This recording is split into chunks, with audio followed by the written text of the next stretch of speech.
They didn't break her bones. They didn't set her on fire. They didn't even let her scream in the open. They gave her the coffin. It stood in the village square like a tomb, stood on leg steel, rusted, human-shaped. No padding, no cloth, no kindness. Just cold iron and a single latch that would never open again. They called it punishment, but this wasn't about justice. This was a message, a warning carved into flesh and silence. A slow, rotting whisper that said, "This could be you." 64. The coffin torture was not a metaphor. It was real. And for hundreds of years, it was one of the most cruel, humiliating, and slow forms of execution used in Europe. Sometimes it was called the iron cage or shantkafig, the shame cage, but the result was always the same. You were locked inside, you were left outside, and you were forgotten. It began in the 13th century, but reached its most terrifying perfection during the medieval and early modern periods, especially in the Germanic principalities, parts of France, and in territories influenced by the Inquisition. The idea was simple. Build a cage just large enough to hold a human body, no bigger. Arms pinned, legs bent, the chest compressed, movement impossible. Sometimes the cage was shaped like a box. Sometimes it was contoured to match the person exactly, squeezing them into stillness. Then, hang it in public, on a tree, on a gate, on a castle wall, or right in the middle of town square. Some cages were wooden planks nailed tightly together, sealed in pitch. Others were forged from iron, with ribs and frames like a skeleton, designed not to hide the body but to display it. Because this wasn't just execution, this was performance. The condemned would be locked inside for everyone to see. At first they screamed, then they begged, then they started to rot. Some died from dehydration in a matter of days. Others survived longer, 3, even 5 days, depending on the weather, their age, and their crimes. In colder climates, death was slower. In the heat of summer, it was faster but more grotesque. Flies laid eggs in open wounds. Crows pecked at faces. Flesh split open, and the stench unbearable. In some cases, the victims were left inside long after death, their bones rattling in the cage for weeks or even months. The bodies became part of the architecture of terror, hanging like wind chimes over the road into town, a decomposing reminder of obedience. And it wasn't just the guilty who suffered. Some were placed inside the coffin alive. Others were already dead, their corpses locked upright, their crimes posted on a sign nailed to the cage. Thief, murderer, blasphemer. And in both cases, the result was the same. A body on display. A punishment turned into propaganda. But who chose this punishment? In many places it was ordered by local lords or town councils, sometimes by bishops, sometimes by inquisitors. And the crimes? Often petty. Bakers who sold underweight bread. Farmers who avoided taxes. Women accused of promiscuity. Men who challenged authority. The coffin was flexible not just in design, but in purpose. Sometimes it was meant to kill. Sometimes it was only meant to humiliate. In a few cases, victims were locked inside during the day, then released at night only to be forced back in again the next morning. A cycle of degradation that broke the spirit before it broke the body. Children watched. Wives wept. And the town continued as if nothing had changed, because this wasn't cruelty, it was order.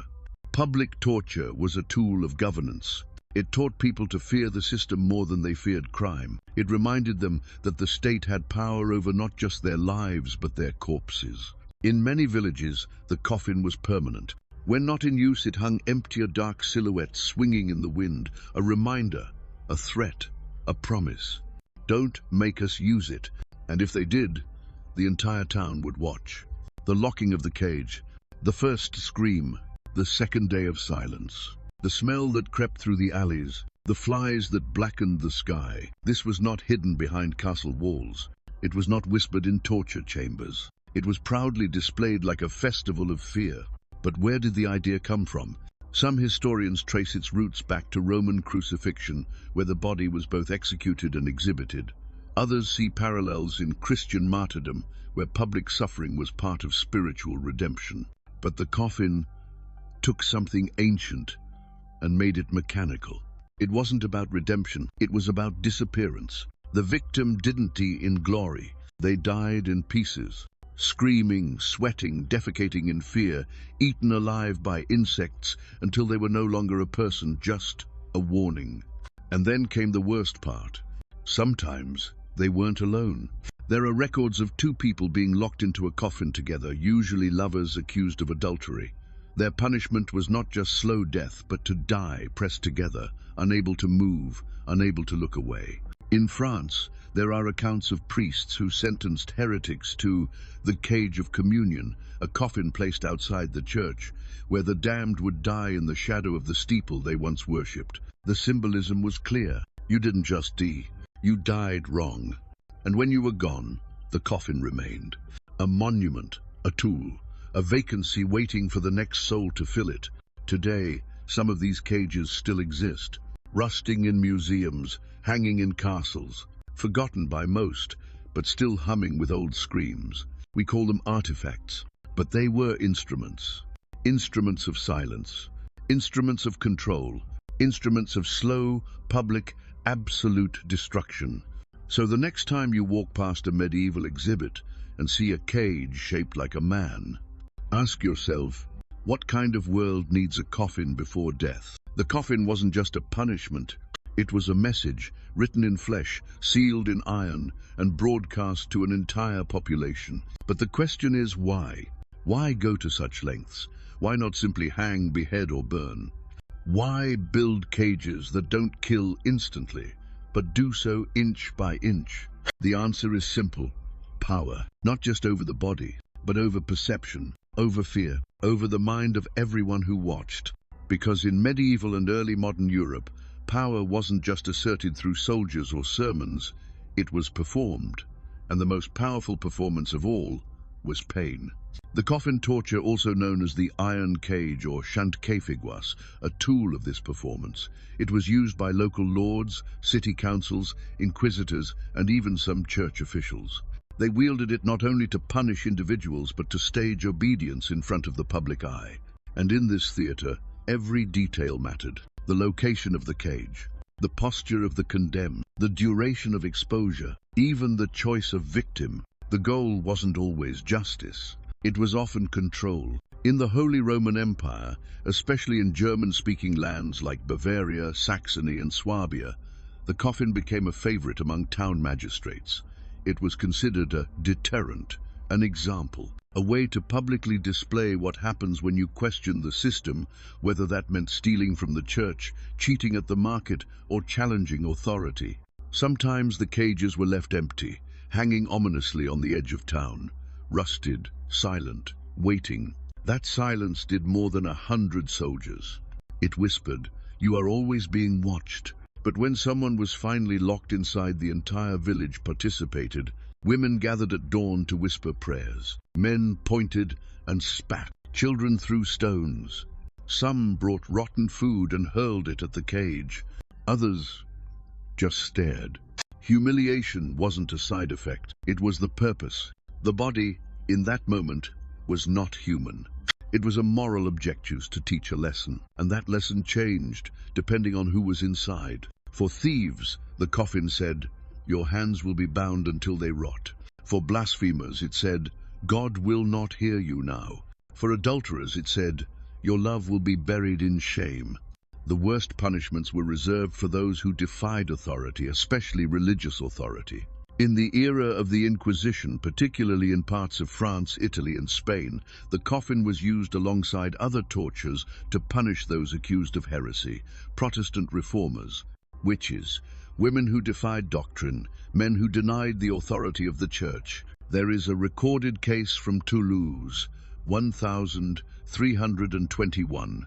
A woman named Isabeau, accused of performing unauthorized healing and teaching forbidden scripture, was paraded through the streets and locked into a coffin-shaped cage mounted beside the town's cathedral wall.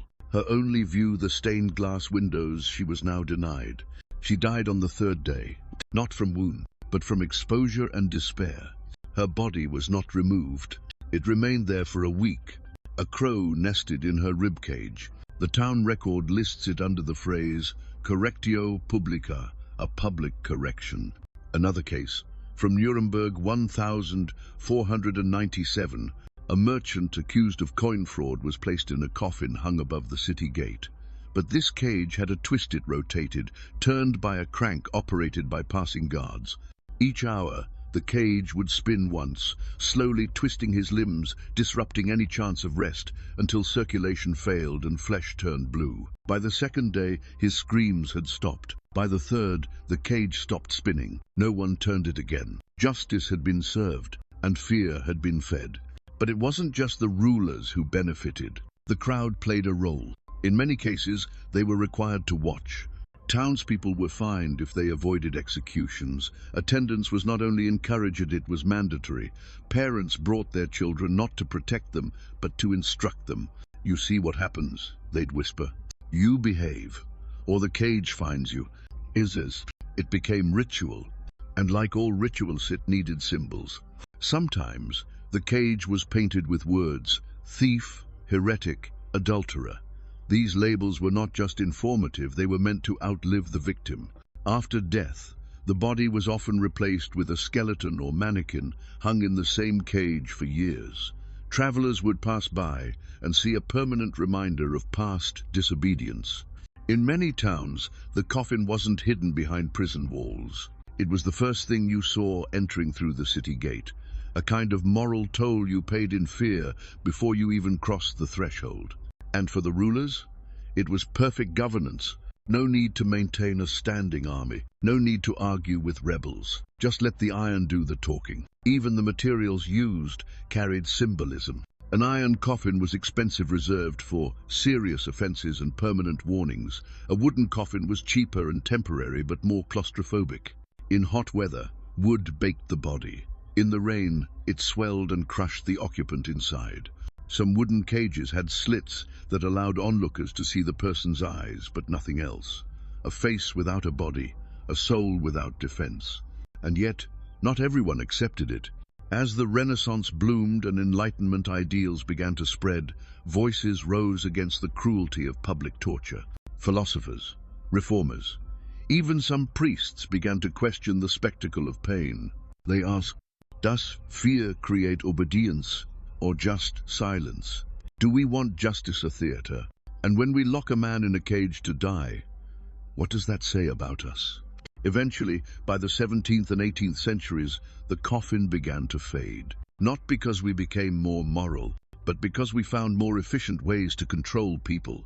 Prisons, surveillance, propaganda, pain made invisible. But the cage still hangs in memory, rusting in old towers, displayed in museums with sanitized plaques, forgotten in castle rounds. And yet, every so often when order begins to crack, when rulers feel threatened, it comes back. In metal, in policy, in systems that don't look like cages, but feel like them. Because the coffin wasn't just a punishment, it was a philosophy. Silence the body, break the will, and let the people watch. The lock clicks shut, and the world becomes smaller than a grave. No room to stretch, no space to breathe, no light, no mercy. Welcome to the coffin. At first, there's denial. The mind fights, it panics, rushes through options. You twist, you shift, you beg, but the cage holds. The iron doesn't care, the wood doesn't move. Your body is not your own anymore. It's a prisoner inside itself. The air turns still, time slows. And then comes the weight of your limbs, the weight of sweat pooling beneath your clothes, the weight of every eye staring at you through the bars. The villagers, the guards, the curious children. You're not a person anymore. You're a warning on display. Some cages are shaped like a man-arms forced to the sides, legs slightly bent. Others crush you into unnatural poses, knees up to your chest, shoulders twisted, head tilted forever at the wrong angle. Some are so tight, you can't exhale fully. Others are too large, so your body sags and bruises with every hour. But the pain doesn't start where you expect. It begins in the joints. The knees go first, then the back, then the neck. The skin breaks slowly from friction. The metal grinds with every breath. You bleed without injury, simply from contact, from pressure. Then come the cramps. They seize your muscles like snakes under the skin, curling you into spasm. Your mouth goes dry, your tongue swells. If you're lucky, it rains.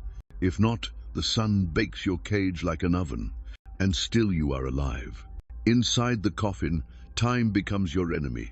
Minutes feel like hours, hours like days. The birds come first, curious crows, fat with the scent of sweat and fear. They perch nearby, they wait. If your cage is exposed, you become their feast. If your cage is sealed, you become their mystery. Either way, they don't leave. Then comes the rot. If it rains, the floor beneath you turns to mud. If it's dry, dust fills your mouth. Waste has nowhere to go.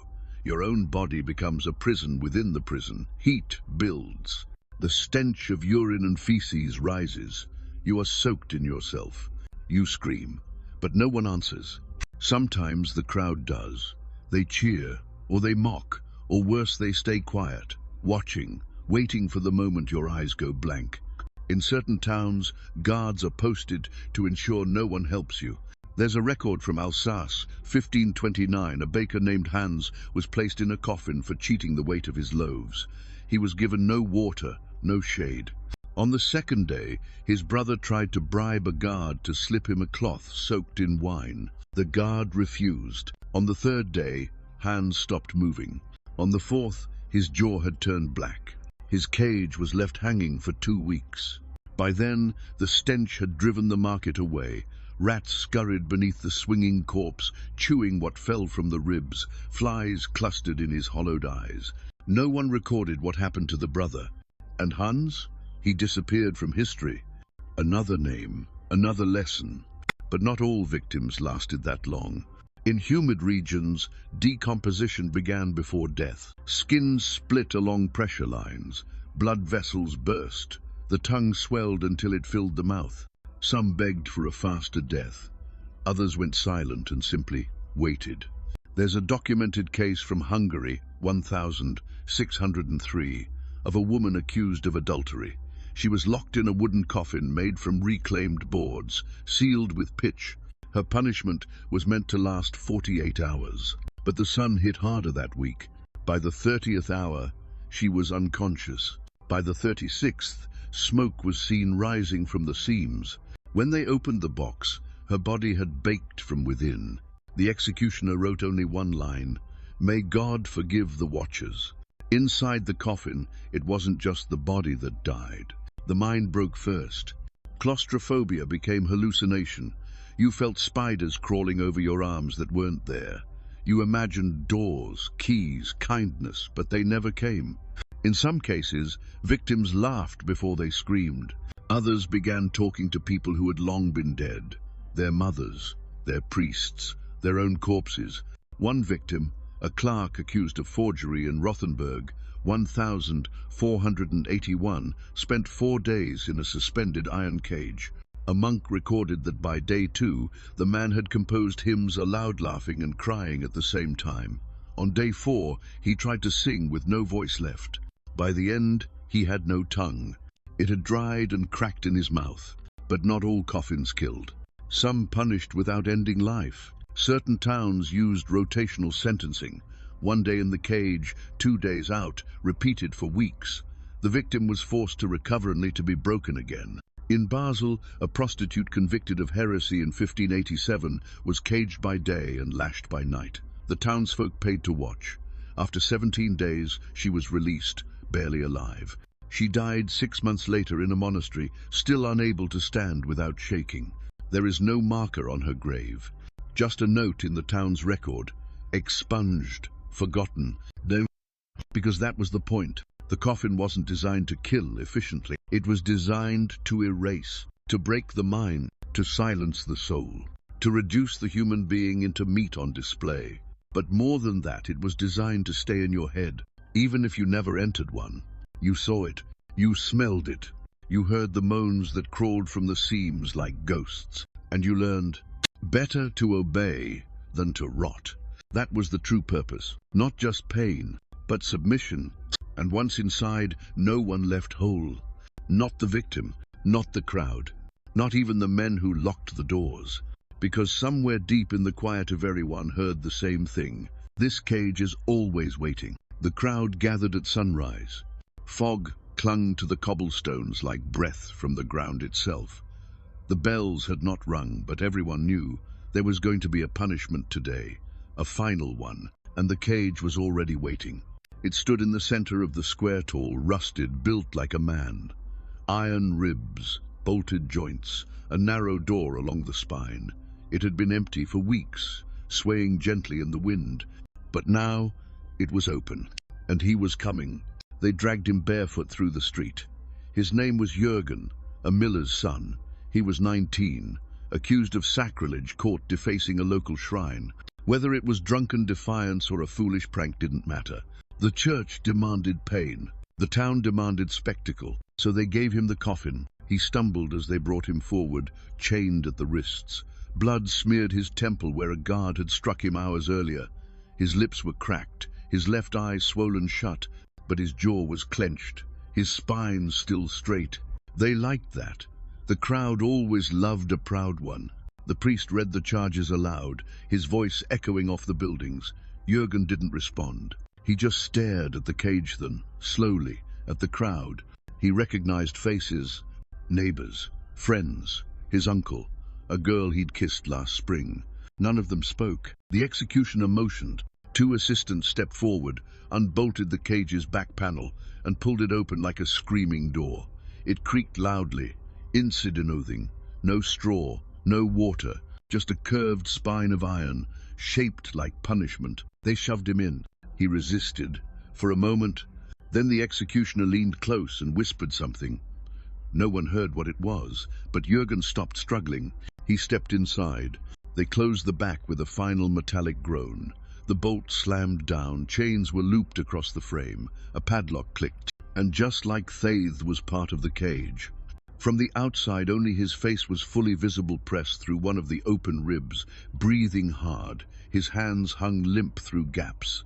The metal pressed into his back. His knees were bent and locked. The soles of his feet grazed the wooden platform below, unable to shift. He looked like he was standing, but it was the coffin holding him up. Then the sun rose, and the waiting began. By midday, the square was full. Merchants sold roasted chestnuts. Children pointed and laughed. Old women shook their heads. Someone threw a turnip. Another cursed his name. Jürgen hadn't moved, but you could tell the pain had started. His jaw twitched. Sweat ran down his neck. The tips of his fingers had turned purple. A fly landed on his cheek. He didn't blink. The heat built. The iron absorbed it like a furnace. From a nearby window, a scribe watched and took notes. His breath shallow, his lips blue, the stink now evident, yet still he glares.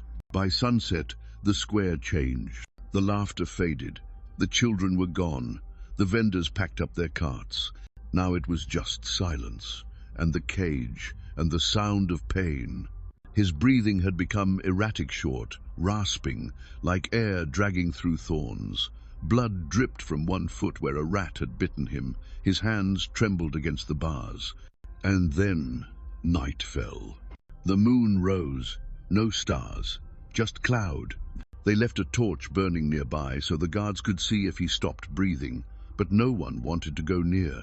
Some said they heard him whispering, to God, to his mother, to no one. Others said he was already dead and just hadn't noticed yet. But the truth, he was still there, still listening, still trapped, still waiting. On the second day, the rain came. Cold, steady, punishing. It soaked the cage. The iron hissed like it was alive. Jürgen's hair hung over his eyes like wet straw. The rain pooled under his feet, mixing with blood and urine. Crows began to gather on the rooftops. By afternoon, a dog was sniffing near the base of the platform. A guard chased it off, but not before it licked the puddle beneath the cage. Jürgen moaned once, a thin, choking sound, like a man drowning on dry land.